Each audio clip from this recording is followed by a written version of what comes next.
Hello friends, அனைவருக்கும் வணக்கம்.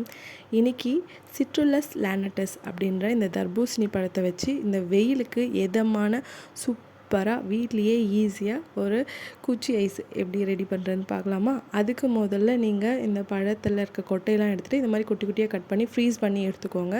Freeze பண்ணி எடுத்ததை இந்த மாதிரி ஒரு மிக்ஸி ஜாரில் சேர்த்துட்டு உங்களுக்கு இனிப்புக்கு ஏற்ற மாதிரி சர்க்கரை, நாட்டு சர்க்கரை, இல்லை தேன், இல்லை மில்க் மேட் கூட யூஸ் பண்ணிக்கோங்க.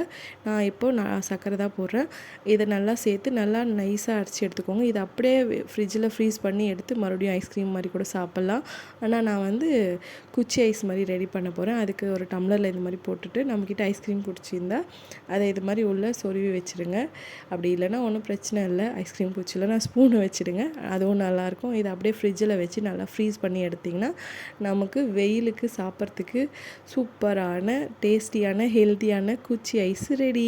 இது ரொம்ப சாஃப்டாக இருந்தது, சாப்பிட ஆனால் டேஸ்ட்டு சூப்பராக இருந்தது.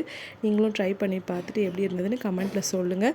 இந்த வீடியோ உங்களுக்கு பிடிச்சிருந்தா நம்ம சேனலை லைக் பண்ணி சப்ஸ்கிரைப் பண்ணிக்கோங்க. அவ்வளவுதான். நன்றி, வணக்கம்.